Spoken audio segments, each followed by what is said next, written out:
So it has been a rough year for many of us, and after months of desperately calling representatives and reading horrifying tweets, I think that we've earned a bit of escapism. So sit back and join me as we journey through a fantastical fairy tale story about an authoritarian state ruled by an incompetent leader where there's a xenophobic, nonsensical ban on immigration. Oh. Descendants 2 picks up more or less where the first one left off. If you haven't seen the first one, this video won't make a whole lot of sense, and if you have seen it, maybe watch it again.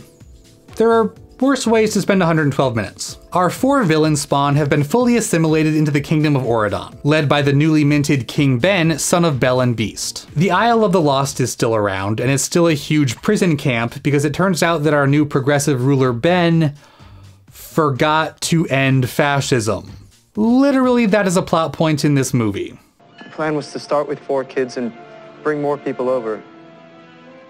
I guess I was busy being king. Our protagonist Mal, daughter of Maleficent, has begun to feel suffocated by her new happily ever after life with Ben, and she runs away back to the Isle of the Lost. Ben and company chase after her, and from there it becomes a face-off against the island's new queen bee, Uma, daughter of Ursula, and her henchmen Harry and Gil, sons of Captain Hook and Gaston, respectively. A number of people have told me that this movie is gayer than the first one, and while I can kinda see that, I'm not sure I fully agree. First of all, Kathy Najimy isn't in this one, let's get that out of the way. I feel like more movie reviews should open with whether or not Kathy Najimy is in it. Citizen Kane, 9 out of 10, does not contain Kathy Najimy. Kristen Chenoweth doesn't show up either, and my guess is that they wanted to save money on casting, or maybe the adult characters just didn't test as well with kids. Really, this movie has much less of an adult presence in general than the first one. Ursula and the wicked stepmother are technically there, but they literally just yell stuff from off screen.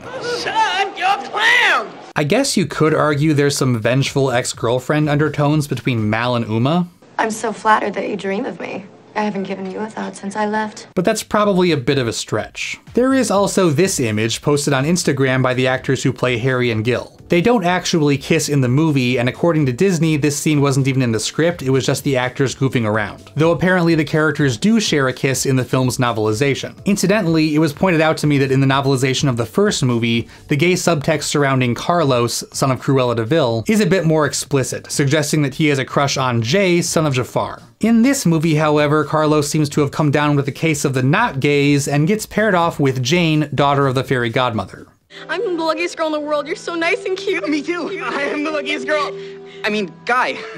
Ooh, boy. The songs are decent. There's no Kristen Chenoweth to fall back on, but we do get this one from Sophia Carson that I actually unironically love, and it may or may not be on my gym playlist.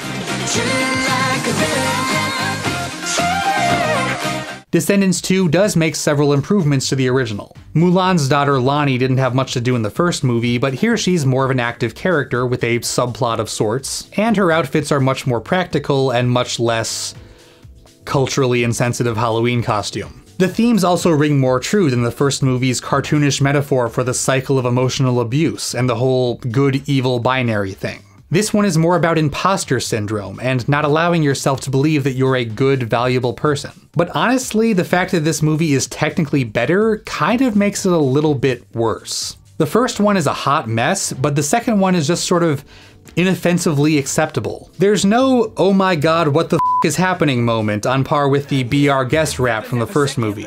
The closest we really get is this last musical number, which takes place on a boat on top of a bunch of standing water. Like, I'm not sure who's supposed to be chaperoning this dance, but it seems like kind of a safety hazard. I totally get that I'm not really the target audience for this movie, but as someone who grew up on fantasy and fairy tales and campiness and the works of Kenny Ortega, this is a series that has become close to my heart. And it's a series that I feel has a lot of potential, not just as a camp classic, though it is most certainly that, but as a cornerstone of culture for an entire generation of queer youth, whether or not Disney chooses to take that leap. On the whole, Descendants 2 is a passable entry in a fun franchise, one that I hope continues to grow and improve. By which, of course, I mean, give me some more damn Kathy Najimy.